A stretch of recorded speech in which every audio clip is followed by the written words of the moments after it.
మరి చాలామంది నాలాంటి కొంచెం ఊబకాయలు ఉంటారు. ఎస్ వాళ్ళకి నడుస్తుంటే ఆయాసం వస్తుంటుంది. వస్తుంది. రైట్? Yes. అట్లాగే గుండె నొప్పి ఉన్న వాళ్ళకి కూడా ఆయాసం వస్తుంది అంటున్నారు మీరు. వస్తుంది. ఈ రెండింటికి మాకు తేడా తెలియట్లేదు. ప్రతిదానికి భయపడాలా మేము? ఇప్పుడు వచ్చే పరిస్థితులను బట్టి ఆ, ఆయాసం వస్తుంటే ఆయాసం ఖచ్చితంగా తగ్గించుకోవాలి. ఓకే ఈ ఆయాసం ఎక్కువ రోజులు దాంతో మనం కలిసి ఉంటే ప్రమాదము.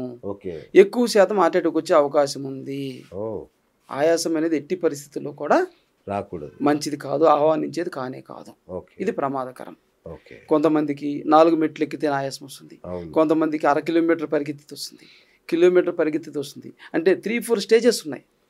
దీన్ని బట్టి మనం ప్రమాదం నిర్ణయించాలి. అచ్చా, ఎక్కువ వెంటనే ఆయాసం వస్తే జాగ్రత్త పడాలి. అవునా? ఎస్. అయితే ఇక్కడ ఒక విషయం ఏంటంటే మీరు అన్నట్టుగా ఇది గుండెకు సంబంధించిన విషయమా కాదా అనే దానికి అసిడిటీ పెరిగి గ్యాస్ట్రిక్ సమస్య ఉన్నప్పుడు కూడా ఆయాసం వస్తుంది. అవును. కాబట్టి దీన్ని పోల్చుకోవాలి. కాబట్టి గ్యాస్ట్రిక్ లేకుండా చూసుకోవాలి. ఓకే. మనం తీసుకునే ఆహారంలో ఖచ్చితంగా ఫైబర్ ఉండే ఆహారం తీసుకోవాలి. అదేవిధంగా కొవ్వు పదార్థాలు ఎక్కువ తీసుకోకుండా ఉండాలి. ఇక్కడ కొవ్వు పదార్థాలు తీసుకోవద్దని చెప్పట్లేదు. మీ శరీరం ఎంత వినియోగించుకుంటుందో, ఎంత పని చేస్తుందో దాన్ని బట్టి తీసుకోండి. ఓకే. శరీరంలో కొవ్వు పదార్థాలు పెరిగిపోయి కొవ్వు శాతం పెరిగినప్పుడు మీరు మళ్ళీ తినొద్దు. రైట్ ఖచ్చితంగా దీన్ని తగ్గించుకున్న తర్వాతనే తినాలి. రైట్. ఈ మధ్య సైలెంట్ హార్ట్ అటాక్స్, ఎస్. నిద్రలోనే పోయాడురా అని చెప్పుకుంటున్నారు. దీనికి ఆయుర్వేద వైద్యం ఏం చెప్తుంది కారణం? అయితే ఇప్పుడు మనకు ఆయుర్వేదంలో గుండె గురించి మన పూర్వీకుల నుంచి ఒకే ఒక మూలిక చెప్తారు. ఆ మూలిక వాడుకుంటూ ఉంటే మీకు పక్షవాతం రాదు, హార్ట్ అటాక్ రాదు. ఎస్. అయితే మీరు అంటారు ఒకవేళ వచ్చిన హాస్పిటల్కి పోయి వైద్యం చేసుకునే దానికి అవకాశం ఉంటుంది. చనిపోరు, ఎట్టి పరిస్థితులు చనిపోరు. ఓకే. అయితే ఈ గుండెకు సంబంధించినటువంటి విషయాలలో ఔషధముతో పాటు ఆహారం చాలా ముఖ్యం. ఆహారం తీసుకునే సమయం చాలా ముఖ్యం. రాత్రి 7 గంటల తర్వాత 7-7:30 మధ్య జనరల్గా తీసుకుంటే సరిపోతుంది. మరి 5-5:30 అంటే కుదరదు ఎవరు కూడా. 7-7:30 వరకు తీసుకోగలిగితే ఇవి నివారించవచ్చు. 12 గంటలకు ఏదో తినేసి ఫుల్గా నాన్ వెజిటేరియన్ ఏదో తినేసేసి పండుకున్నప్పుడు ఆటోమేటిక్ కొట్టేసేస్తుంది. ఈ గ్యాస్ కొట్టేస్తే కూడా ఆటోమేటిక్గా హార్ట్లో ప్రాబ్లం ఉంటే ఆగిపోతుంది హార్ట్.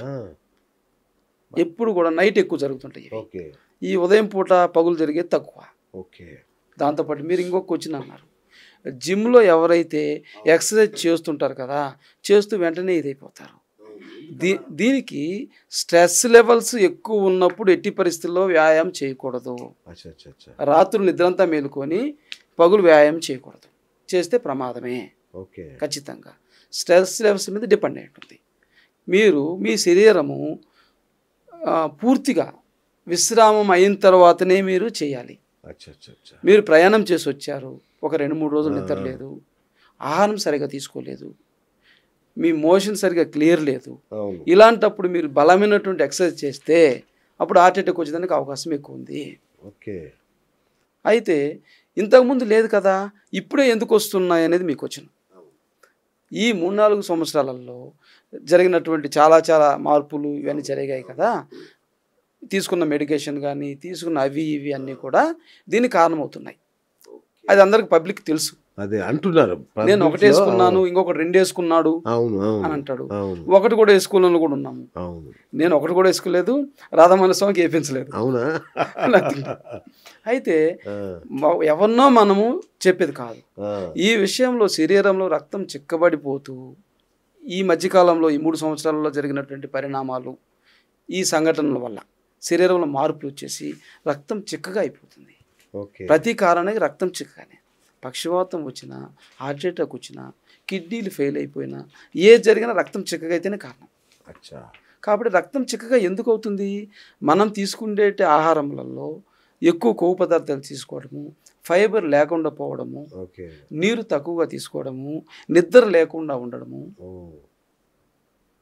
ఒత్తిడికి గురి కావడం, ఆధునిక జీవన శైలి అన్నిటి కారణం అదే.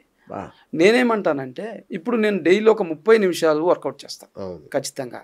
ఎవరైనా చేయాల్సిందే, మీరైనా చేయాలి, ఆయనైనా చేయాలి, డాక్టర్ అయినా చేయాలి. అయితే ఇక్కడ ఒకటి మనం చెప్పాం చూడండి, మనం వ్యాయామం చేసేటప్పుడు మనం ఎలా ఉన్నాము, ఒత్తిడికి గురై ఉన్నామా, నిద్ర లేని రోజులు ఉన్నాయా మనకు, అది ప్రమాదం అవుతుంది. రైట్. ఇప్పుడు ఆధునిక వైద్యం ఏమంటదంటే హార్ట్ అటాక్ అంటే కొలెస్ట్రాల్ అని, గుండె నాళాల్లో అది బ్లాక్స్ వచ్చాయని పేరుపోయి అంటుంది. మరి ఆయుర్వేదం ఎలా చూస్తుంది ఈ ఈ Yes. గుండె నొప్పిని? అయితే మీకు గుండెలో పెరిగిపోయేదే కాదు, శరీరం మొత్తం క్లాట్స్ వచ్చి అక్కడ కూడా వస్తాయి. రక్తం మొత్తం శరీరంలో రక్తం మొత్తం చిక్కగా అయిపోయి వస్తుంది. శరీరంలో లేకుండా అక్కడ ఒకటే రాదు.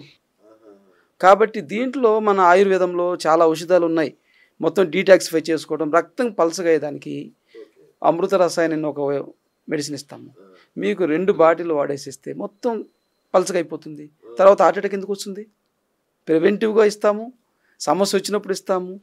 మీరు ఈసీజీ రిపోర్ట్ అబ్నార్మల్ వచ్చినా, కుడిచే పెయిన్ వచ్చినా, ఆయాసం తీవ్రంగా ఉన్నా, ఊపిరి సరిగా తీసుకోలేకపోయినా, కొలెస్ట్రాల్ హై లెవెల్ ఉన్నా, ఇంతకుముందు చెప్పినట్టు ఇన్సులిన్ ఎక్కువ తీసుకున్న కేసులలో, బీపీ హై ఉండి 2 పూట్ల 40 mg వేసుకుంటున్నా, వీళ్ళందరూ కూడా జాగ్రత్త పడాలి. వీళ్ళందరికీ రక్తం చిక్కగా అయిపోతుంది. కాబట్టి రక్తం పలసగా చేసుకుంటే ఈ ప్రమాదానికి ఫస్ట్ శుభం కాదు. రైట్. మామూలుగా ఆయుర్వేదంలో వాత పిత్త కఫ దోషాలు అని చెప్తుంటారు.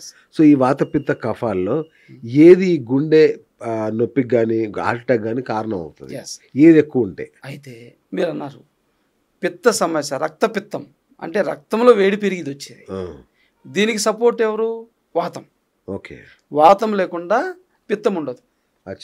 వేడి శరీరం అంటారు చూడండి. వేడి శరీరం అనేది అన్ని రోగాలకు మూలము. దానికి తోడు వాతం వస్తుంది. పక్షవాతం విన్నారా? అది కూడా వాతమే కదా. అవును కదా, వాతం. కంప వాతం, పార్కిన్సన్ అది వాతమే కదా. ఇవన్నీ కూడా వాత శరీరగ్రస్తులకి వస్తాయి. మీరు ఎప్పుడైనా గమనించండి, పక్షవాతం వచ్చిన కేసులలో 80% మందికి జుట్టు ఊడి ఉంటుంది, బట్టతలు ఉంటుంది. 80% మంది బట్టతల వాళ్ళే. అంటే హీట్ ఎక్కువైపోయి పిత్తం ఎక్కువైపోయి వాతం పెరుగుతుంది. ఆ వాతం కొట్టేస్తుంది. ఇంతకుముందు చెప్పినట్టుగా శరీరంలో రక్తం ఎక్కడైతే బూడు కట్టిపోతుందో, క్లాట్లు ఏర్పడతాయో, అది బ్రెయిన్లో ఏర్పడినప్పుడు పక్షవాతం అవుతుంది. బ్రెయిన్లో ఏర్పడినప్పుడు అయితే ఈజీగా ఎక్కువగా అయ్యే అవకాశం ఎవరికి ఉంటుంది? ఇన్సులిన్ తీసుకునే కేసులలో తొందరగా గడ్డగడుతుంది రక్తం. ఈ కేసులలో ఎవరైనా 10 సంవత్సరాల నుంచి ఇన్సులిన్ తీసుకుంటుంటే ఎక్కువ మోతాదులో ఉదయం 20 యూనిట్లు, సాయంత్రం 20 యూనిట్లు తీసుకున్నట్లయితే వాళ్ళకి స్కాన్ తీస్తే ఖచ్చితంగా క్లాట్స్ ఉంటాయి తల్లో. పక్షవాతం రాకున్నా కానీ అవి ఎక్కువైనప్పుడు పక్షవాతం వస్తుంది. అయితే ఈ విషయము దీనికి ఇంకొకటి చెప్తాను జోడిచ్చేసి, ఎవరైతే ఇన్సులిన్ తీసుకుంటుంటారో వీళ్ళు కొంచెము ఆల్కహాల్ ఎక్కువ తీసుకుంటే మరీ ప్రమాదం. ఖచ్చితంగా పెరాలసిస్ వచ్చిన కేసులలో మామూలు షుగర్ వాళ్ళకి రాదు, ఇన్సులిన్ తీసుకుంటే కేసులే పడిపోతారు ఎక్కువ. వాళ్ళు మరి ఆల్కహాల్ తీసుకున్న వాళ్ళు ఆల్కహాల్ తీసుకుంటుంటే సడన్గా పెరాలసిస్ వస్తుంది. కాబట్టి రక్తం పలసగా చేసుకోవడం అనేది చాలా ముఖ్యం.